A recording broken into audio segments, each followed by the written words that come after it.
নমস্কার, আমি প্রদীপ দাস আর আপনারা দেখছেন ভারত স্পিক্স। আচ্ছা, পশ্চিমবঙ্গের অবস্থা কি ক্রমশ ঘোরালো হয়ে উঠছে?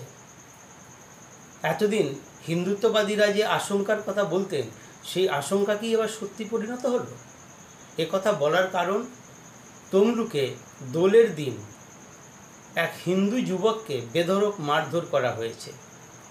মারধর করার আগে ওই যুবকের পরিচয় জিজ্ঞেস করা হয়েছে। হিন্দু বলেই তাকে যে মারধর করা হয়েছে তা পরিষ্কার। বিজেপির পক্ষ থেকে এক্স হ্যান্ডেলে দুটি ভিডিও পোস্ট করা হয়েছে।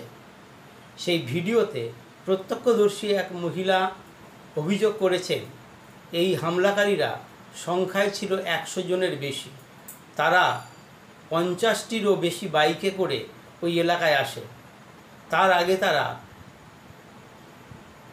তালপুকুর এলাকায় হামলা চালিয়েছে বলে মহিলা অভিযোগ করেছেন।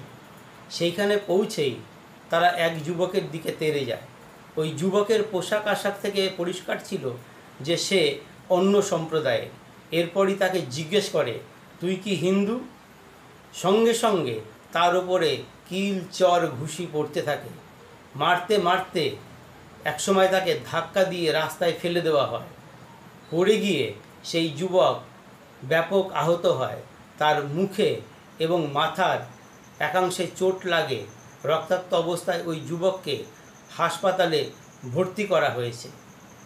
বিজেপির পক্ষ থেকে আরও একটি ভিডিও পোস্ট করে বলা হয়েছে যে এই হামলাকারীরা এরপর পাশেই মাতঙ্গিনী হাজরার মূর্তির দিকেও তেড়ে যায়। ভাবুন যে মাতঙ্গিনী হাজরা স্বাধীনতা সংগ্রামী, যিনি দেশের স্বাধীনতার জন্য ইংরেজদের বন্দুকের সামনে বুক পেতে দিয়েছিলেন, সেই মাতঙ্গিনী হাজরার মূর্তিও রক্ষা পায়নি। সেখানেও তারা তেড়ে যায়। বিজেপির অভিযোগ, পাশে পুলিশ দাঁড়িয়ে থাকলেও তারা কোনো ওই যুবকদের বিরত করার চেষ্টা করেনি। বিজেপির রাজ্য সভাপতি সুকান্ত মজুমদার এবং বিরোধী দলনেতা শুভেন্দু অধিকারী মাঝে মাঝেই অভিযোগ করেন, পশ্চিমবঙ্গকে বৃহত্তর বাংলাদেশে পরিণত করার ষড়যন্ত্র চলছে। এই জন্যে বেছে বেছে হিন্দুদের ওপর আক্রমণ করা হচ্ছে। তবে তাদের এই যে বৃহত্তর ষড়যন্ত্রের অভিযোগ কতটা সত্যি তা জানি না, কিন্তু পশ্চিমবঙ্গের পরিবেশ যে ক্রমশ বাংলাদেশের মতো হয়ে উঠছে তমলুকের ঘটনায় তা পরিষ্কার। বাংলাদেশেও বেছে বেছে হিন্দুদের ওপর আক্রমণ করা হচ্ছে।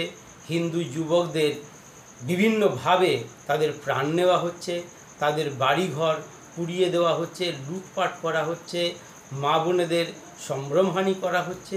তমলুকেও তো সেই একই ঘটনা ঘটল কিনা। যুবকটি হিন্দু এবং হিন্দু হওয়ার জন্যেই তাকে এইভাবে মারধর করা হলো। বিজেপির পক্ষ থেকে এক্স হ্যান্ডেলে অভিযোগ করা হয়েছে, পশ্চিমবঙ্গে হিন্দুদের অবস্থা ক্রমশ খারাপ হচ্ছে, তাদের অবরুদ্ধ করে রাখা হচ্ছে, হিন্দুদের ওপর আক্রমণ করা হচ্ছে এবং তারা বিজেপির পক্ষ থেকে হিন্দুদের সতর্ক করে দিয়ে বলেছেন, জাগো হিন্দু। তবে বিজেপির এই আহ্বানের আগেই প্রত্যক্ষদর্শী ওই মহিলা আরও অভিযোগ করেছেন। তার অভিযোগ, তমলুকের ওই মোড়ে প্রতিদিনই বিকেলে বিভিন্ন দোকানের সামনে 10 থেকে 12 জন করে যুবক দাঁড়িয়ে থাকে। তাদের জন্য এলাকার মেয়েদের চলা অসহ্য হয়ে উঠেছে, কারণ ওই যুবকরা বিভিন্ন কটূক্তি করে। শুধু ওই এলাকায় নয়, তমলুক শহরেও ইদানিং এই যুবকদের রমরমা। তারা বাইক নিয়ে দাপিয়ে বেড়ায়। মহিলার অভিযোগ, পুলিশকে বলে কোনো কাজ হচ্ছে না, তাই এবার নিজের পরিবারের রক্ষার জন্য নিজেকেই এগিয়ে আসতে হবে। তিনি বলেন যে আগামী দিন যদি দেখি যে ওই মোড়ে যুবকরা আবার জড়ো হয়েছে, বিভিন্ন দোকানের সামনে দাঁড়িয়ে রয়েছে, তাহলে তিনি নিজেই লাঠি হাতে বেরিয়ে পড়বেন। এবং এলাকার মানুষের প্রতিও তিনি আহ্বান জানিয়েছেন যে আপনারাও নিজের পরিবার রক্ষার জন্য এগিয়ে আসুন। তা না হলে এলাকার পরিবেশ আর সুরক্ষিত থাকবে না। নমস্কার।